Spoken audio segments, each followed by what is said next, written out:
Collector महोदय से ही कहना चाहूँगा कि जैसे सप्ताह में कम से कम 2 दिन मार्केट खोलें। नमस्कार, मैं मोहम्मद अल्ताफ़ और आप देख रहे हैं पोल खोल पोस्ट। जैसे कि आप देख सकते हैं इस वक्त मैं मौजूद हूँ चितरंगी क्षेत्र में, जहाँ आप देख सकते हैं इस वक्त गेहूं की कटाई व किसानों का जो भी फसल लगाए थे उसकी कटाई चालू है। और एक तरफ पूर्ण रूप से लॉकडाउन लग चुका है, जहाँ पे बहुत लोगों को ऐसे भी परेशानी का सामना करना पड़ रहा है, दुकान और व्यावसायिक लोगों को भी परेशानी का सामना करना पड़ रहा है। और कहीं ना कहीं लॉकडाउन एक आखिरी उपचार बचा था कलेक्टर महोदय के पास, जिसकी वजह से कोरोना के रोकथाम के लिए और ब्रेकडाउन करने के लिए माननीय शिवराज सिंह चौहान जी द्वारा और यहाँ के कलेक्टर महोदय द्वारा पूरी तरह से लॉकडाउन लगा दिया गया है।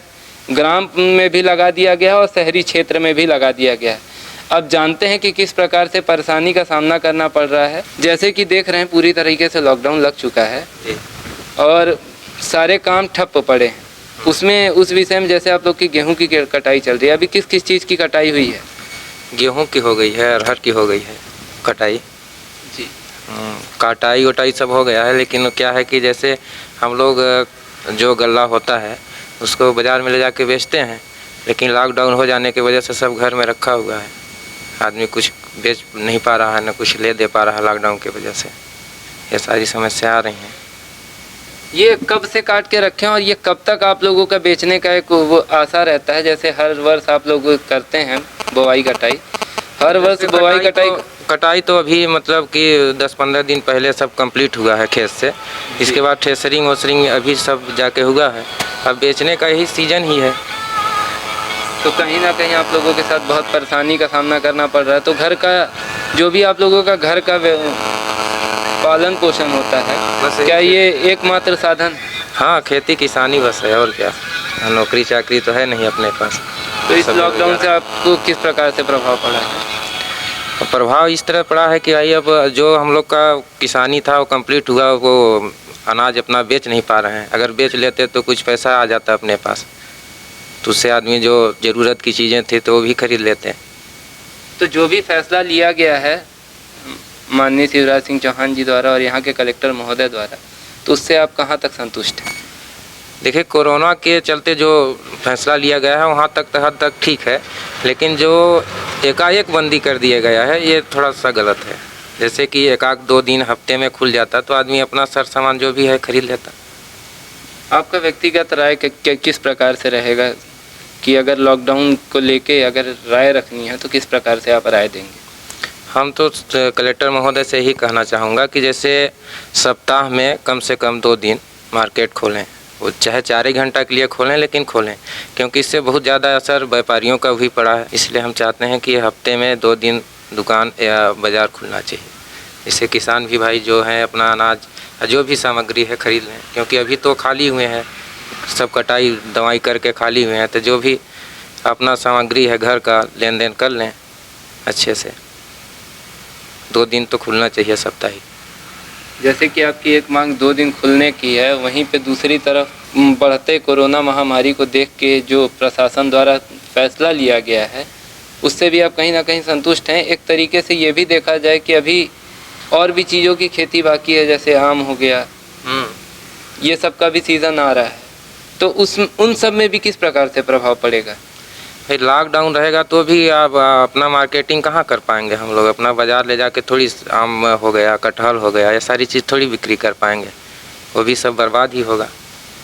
तो ये कब तक आप लोग रखते हैं कि अगर बचाया जाए और लॉकडाउन मान लीजिए बढ़ता है? ये देखिए, सीजनी सब कुछ है, ये सीजन वाइज सीजन होता है। इसको ज़्यादा टाइम तक थोड़ी रख सकते हैं। और जैसे वो कंप्लीट होगा उसको 10 दिन 5 दिन के अंदर अगर नहीं आदमी बेचा तो ख़राब हो जाएगा। अच्छा, अगर ये मार्केट नहीं खुलता है, जैसे कि आप बता रहे थे कि आप लोग 10-15 दिन के अंदर बेचने का प्रयास करते हैं, अगर नहीं खुलता है तो उन 15 दिनों के बाद आप लोगों की क्या स्थिति रहेगी? मतलब अगर नहीं बेच पाते हैं तो आप लोगों के घर का माहौल और घर के जो कामकाज हैं उन सब में किस प्रकार से मतलब आप लोगों को दिक्कतें जाएंगी? अब जैसे नहीं बिक पाएगा तो जब मार्केट खुलेगा तब बेचेंगे। इसके बाद जो भी जैसे सामान वामान खरीदना है तब खरीदा जाएगा। लेकिन क्या था कि जैसे आदमी कोई भी काम किसी के यहाँ से पैसा और रुपया लेके उधार बीज खरीदा रहता है तो उसको बेच के उस आदमी का पैसा दे दिया जाता है। ये सारी दिक्कतें हैं इस समय। और अगर ये लॉकडाउन बढ़ा देंगे तो आप लोगों को क्या क्या मुश्किलों का सामना करना पड़ सकता है? अब लॉकडाउन अगर बढ़ जाता है तो वो भाई अब क्या कर सकते हैं, शासन की मंशा अनुसार उनका तो पालन करना ही पड़ेगा आदेश का। आपको किस प्रकार से मुश्किलों का सामना करना पड़ेगा? वो हम अब क्या बताएं किस तरीके से मुश्किलों का सामना करना पड़ेगा। अब जो है तो मुश्किलें हैं। जैसे परिवार को लेके, परिवार के घर के कामकाज, जो भी आप लोगों का व्यवसाय है, पूर्ण रूप से अगर ठप पड़ जाएगा तो उससे क्या क्या मुश्किलें आ सकती हैं आपके परिवार में? परिवार में अब क्या है कि जैसे कि जो सामग्री खरीदना है वो नहीं खरीद पाएंगे, वही थोड़ा सा दिक्कत होगा। और बाकी तो खाने के लिए इस समय आदमी के पास ये है, क्योंकि खेती किसानी जो करके रखा है तो खाने के लिए है, लेकिन जैसे बाज़ार से साग सब्जी हरा भरा लाना था, ये सब नहीं मिल पा रही है समय से। चलिए धन्यवाद। जैसे कि आप देख रहे थे, हमारे साथ जुड़ रहे थे किसान भाई, एक जिनके द्वारा कहा जा रहा है और बताया भी जा रहा है कि बुआई कटाई पूरी तरीके से, संपूर्ण तरीके से इन लोगों का हो चुका है। अब इनको मार्केट में जाके जिस चीज़ को बेचना था और जिस चीज़ के लिए ये सालों मेहनत करते हैं, उसको बेचने के लिए मार्केट पूरी तरीके से प्रतिबंध लगा दी गई है, बंद कर दी गई है। वहीं पे इन लोगों का भी एक बड़ा नुकसान देखने को सामने मिल रहा है। बाकी देखना ये रहेगा कि लॉकडाउन कब खुलता है और आगे व्यापार करने हमारे किसान भाई लोग कब मार्केट में जा सकते हैं, और इनकी जो धान, रहर, गेहूँ, जिस प्रकार से मसूरी, चना, जो भी इन लोगों का जो खेती हुआ है, इसको बेचने ये मार्केट कब जा पा रहे हैं। बाकी जुड़े रहें कैमरामैन अतीश के साथ, पोल खोल न्यूज़। धन्यवाद। मैं सभी सिंगरौली ज़िले के निवासियों से अपील करता हूं कि ज़िले में हो रहे कोरोना के केसेस में वृद्धि को दृष्टिगत रखते हुए ये सभी से अनुरोध है कि जो जब भी आप बाहर निकलें अपने घरों से तो अपना मास्क जरूर धारण करें, क्योंकि मास्क ही एक वैक्सीन है, जो कि अगर आप उसका धारण करेंगे तो जो आप स्वयं संक्रमित होने से बचेंगे और अन्य लोगों को संक्रमित होने से भी बचाएंगे। इसके अलावा भी आपको जैसा पता है कि पूरे ज़िले में वैक्सीनेशन का प्रोग्राम चल रहा है। टीकाकरण अभियान के अंतर्गत 45 वर्ष से अधिक उम्र के जो व्यक्ति हैं सभी को जो हमारे स्वास्थ्य केंद्र हैं उन पर टीकाकरण उनका किया जा रहा है। टीकाकरण से जो आपकी रोग प्रतिरोधक क्षमता में वृद्धि होगी और आप अपने आप को जो इस बीमारी से, जो कोरोना की महामारी जो सभी को अपनी चपेट में लिए हुए, उससे आप अपने आप को बचा पाएंगे और अपने निकटतम जो आपके घर में और भी जो आपके सदस्य हैं उनको भी आप इस टीकाकरण से इस बीमारी से निजात आप दिला पाएंगे।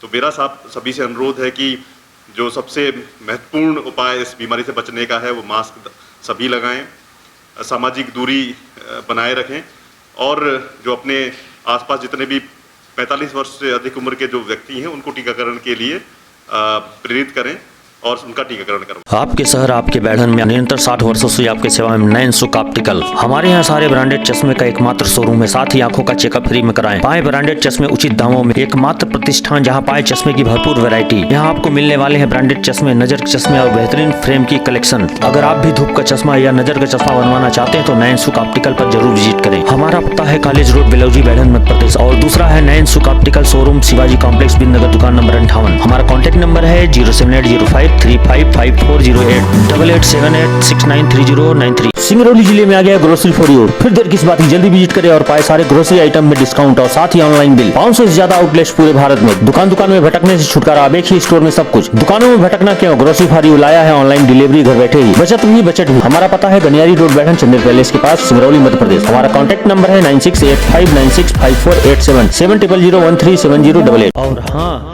हमारे चैनल को सब्सक्राइब करें, घंटी का बटन दबाना न भूलें, जिससे नई अपडेट आपको समय समय पर मिल सके।